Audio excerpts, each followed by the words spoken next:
ہاں بس سنیے اور دل کے اندر رکھیے میری بات کو. تو یہ ہمارے بیٹوں کے معاملات ہوتے ہیں. اب دیکھو تو صحیح 10 سال ہو گئے بیٹی کے گھر نہیں گیا.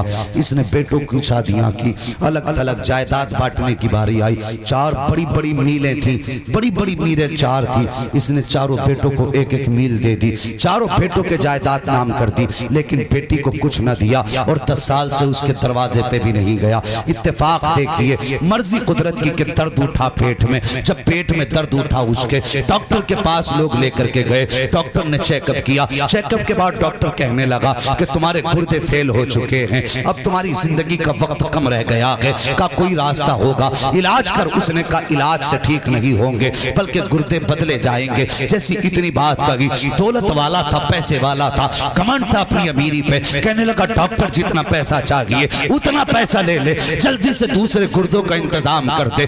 گردوں کا بھی اپنا ایک قانون ہے, ہر کسی کا گردہ نہیں پڑا کرتا ہے. جب کوئی اپنا گردہ دیتا ہے تبھی گردہ کام کیا کرتا ہے. یہ گردے کا اپنا اصول ہوتا ہے. ڈاکٹر نے کہا تھا کہ کوئی بھی گردہ دے گا تجھے شفا نہیں ملے گی, تجھے فائدہ تبھی ہوگا جب تیرا کوئی اپنا گردہ دے گا. جب اس نے اپنے کی بات سنی, بڑا گھمنڈ تھا 4 بیٹوں پہ. اسے لگ رہا تھا میں نے ان کے 4 بیٹوں کے میلے نام کی ہیں, پوری زندگی بیٹوں کے نام کر دی. اس نے بیٹوں کو بلایا اور بلا کے کہا تھا بیٹے مجھے ایک گردے کی ضرورت ہے, میں کچھ دن دنیا میں جینا چاہتا ہوں, میرے بیٹے مجھے ایک گردہ دے دو. جب اتنی بات بیٹے نے سنی ہے, کہنے لگا تمہاری زندگی تو کٹ گئی, ہم اپنا گردہ دے کر کے اپنی زندگی کیوں برباد کریں.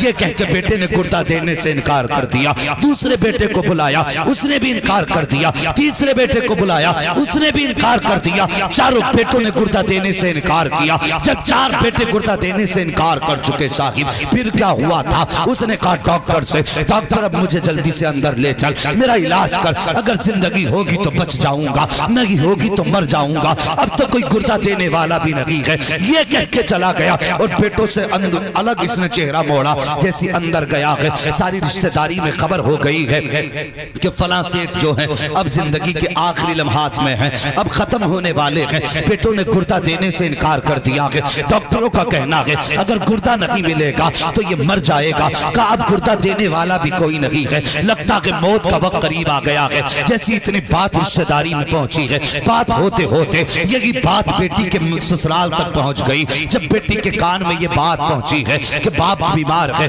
بھائیوں نے گردہ دینے سے انکار کر دیا ہے. اللہ اکبر, پھر کیا تھا, بیٹی کی گود میں دودھ پیتا بچہ تھا. اس نے دودھ پیتے بچے کو سینے سے لگایا اور سیدھے اس ہاسپٹل میں آئی ہے جہاں پہ باپ کو بھرتی کیا گیا تھا. ڈاکٹر کے پاس آ کر کے باپ کا نام لیا, کہنے لگی فلاں نام کا مریض کی جگہ ہے. کہا کیا کرو گی, کہا سنا اسے گردے کی ضرورت ہے. کہا ہاں ہے تو, کہا جلدی کر میرا گردہ نکال لے اور اس کو گردہ ڈال دے تاکہ اس کی زندگی بچ جائے. ڈاکٹر نے کہا تھا اپنا نام تو بتا. اس نے کہا نام نہ پوچھ, کہیں نام کے چکر میں دیر نہ ہو جائے, اس لیے جلدی کر میرا گردہ نکال لے. کہا کون ہے, کہا میں اس کے رشتہ دار ہوں. اللہ اکبر. اس کے بعد جلدی سے ڈاکٹر نے آپریشن کیا, لڑکی کا گردہ نکالا, باپ کے گردہ ڈال دیا. اس کے بعد جب بچی کچھ دن کے بعد ٹھیک ہو کے جانے لگی, ڈاکٹر نے کہا تھا بیٹی جا رہی ہے, کم سے کم یہ تو بتاتی جا کہاں کی رہنے والی ہے. اگر یہ مجھ سے پوچھے گا گردہ کس نے دیا ہے تو کیا بتاؤں گا. اس نے کہا نام نہ پوچھ, اگر ہو سکے تو کاغذ قلم دے دے.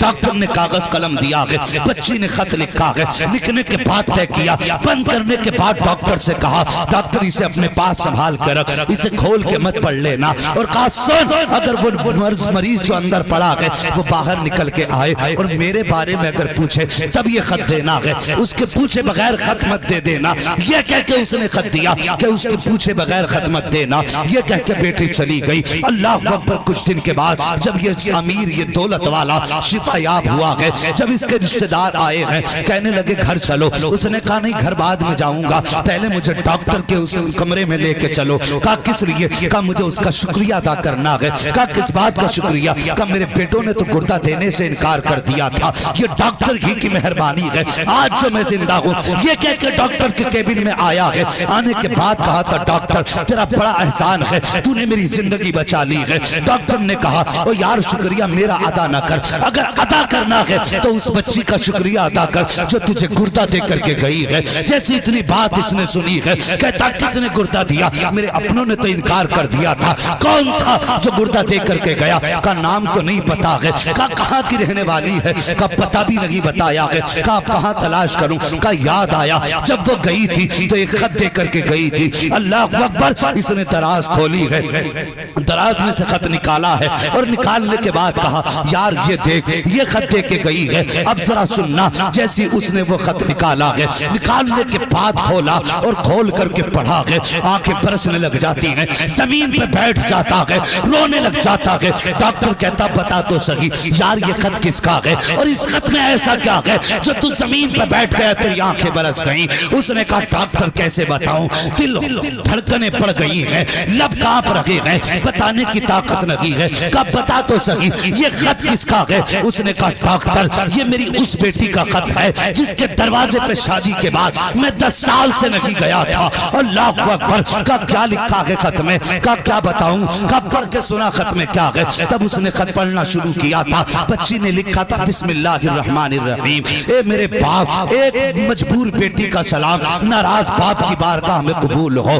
اس کے بعد نیچے لکھا تھا اے میرے باپ میرے نکاح کو 10 سال ہو گئے ہیں, 10 سال ہو گئے مجھے سسرال آئے ہوئے, تم 10 سال سے میری دہلیز پہ نہیں آئے ہو. میرے باپ مجھے یہ نہیں پتا ہے کس بات سے تم ناراض ہو, مجھے یہ بھی نہیں پتا میری خطا کیا ہے. بابا مجھے یہ بھی نہیں پتا میرا قصور کیا ہے, لیکن اتنا جانتی ہوں 10 سال گزر گئے تیرا انتظار کرتے کرتے لیکن تم نہیں آئے ہو. کہا بابا جب عید کا چاند نظر آتا ہے دنیا چاند دیکھنے کے لیے چھت پہ چڑھا کرتی ہے, لیکن تیری بیٹی جب عید کا چاند دیکھنے دنیا چھت پہ جاتی ہے تو تیری بیٹی دروازے پہ آ کے کھڑی ہو جاتی ہے اور اس امید میں کھڑی ہوتی تھی شاید اس بار میرا باپ آتا ہوگا, شاید اس بار میرا باپ آتا ہوگا. بابا 10 سال میں کتنی عیدیں گزری ہیں, دنیا نے نئے کپڑے پہنے کے اتار دیے ہیں, لیکن میرے باپ 10 سال میں سب نے عیدیں کی ہیں, لیکن تیری بیٹی نے عید نہیں دے کی ہے. اللہ اکبر. اس کے بعد بیٹی نے لکھا تھا اے میرے باپ میں تمہارے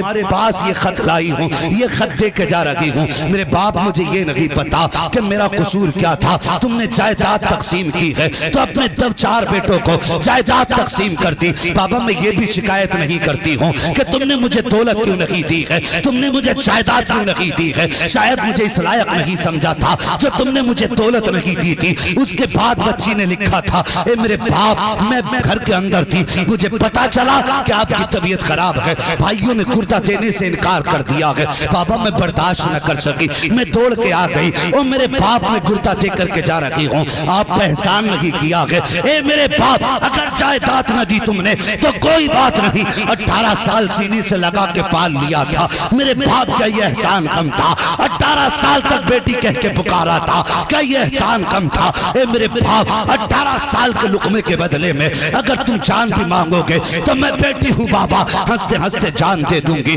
انکار نہیں کر سکتی. اور نیچے لکھا تھا اے میرے باپ میں جا رہی ہوں, اس احسان کے بدلے میں تم سے کوئی بدلہ نہیں مانگ رہی ہوں, بس اتنا اے میرے باپ اگر مجھ سے راضی ہو جائے تو اتنا کر لینا, اگر میرا انتقال ہو جائے آ کر کے میرے جنازے کو کاندھا دے دینا. میں یہ چاہتی ہوں جب میرا جنازہ اٹھے اور تو نہ ہو تو کوئی مجھے بد نصیب نہ کہہ سکے, بلکہ جب جنازہ میرا ہو کاندھا تیرا ہو تو جو دیکھے گا بد نصیب نہ کہے گا بلکہ یہ کہے گا مبارک ہو, بد نصیب بیٹی کا نہیں, وہ دیکھو خوش نصیب بیٹی کا جنازہ گزر کے جا رہا.